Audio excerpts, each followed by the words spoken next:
Hello everyone, it's me Rupesh Thapa Magar. After long time पछि चाहिँ म घर जाँदैछु। एकदम एक्साइटेड, खुसी भएर जाँदैछु है त। अनि बिहान पख हेऱ्यो जुन बिहान पख हुम्ला सिमीकोटबाट देखिने भ्यू चाहिँ यही हो है। एकदम बवाल थियो। यही भ्यूलाई बबाई गर्दै म लागेँ आफ्नो गन्तव्यतिर। ओके, सोही क्रममा हाम्रो गुरुजी पनि आफ्नो ठाउँतिरको हुनुहुँदो रहेछ। सो गफ गर्दै यात्रामा लागियो। जुन तपाईँहरूले देखिरहनु भएको नदी चाहिँ कर्णाली नदी हो। जुन कर्णाली नदी उता साइड चाहिँ मुगु पर्छ भने कर्णाली यो यताको साइड चाहिँ हुम्ला पर्दछ। बाटोमा जाँदै गर्दाखेरि देखिएको एकदम राम्रो दृश्य थियो, जहाँ चाहिँ गहुँ जौहरू चाहिँ काट्ने बेला भएको थियो। कर्णाली दोहोरको बाटो चाहिँ एकदमै गाह्रो छ किनकि भर्खर सुरुवात भएको छ नि त यो हुम्लामा यो कर्णाली दोहोरको बाटोमा जाँदै गर्दा चाहिँ एकजना बुवाले बाख्रा हेरिरहनु भएको थियो र सोही क्रममा हाम्रो गाडीमा बसिरहनु भएको बुवाले चाहिँ उहाँ पहिला मुखिया हुनुहुन्थ्यो भन्ने कुरा चाहिँ गरिराख्नु भएको थियो।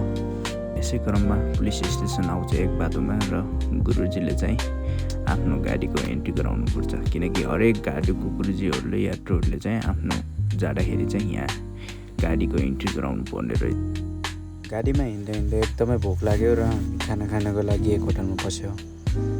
त्यो होटलको घरको डेकोरेसन एकदम मन पर्यो, किनकि काठको थियो नि त, फुलबुट्टा भएको ट्याक्क लगाएर एकदम धेरै राम्रो लाग्यो मलाई चाहिँ। र हामी चाहिँ खाना खानको लागि यस घरमा छिर्यौँ।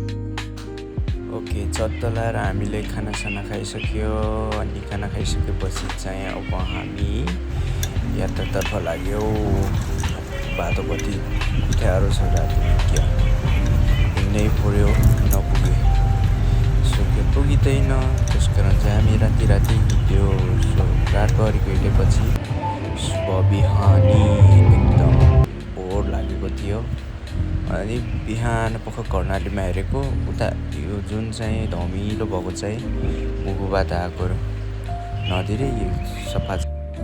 बाटोमा एकजना दाइले काफल बेच्दै हिँड्नुभएको थियो। काफल नै खायो, एकदम मिठो थियो।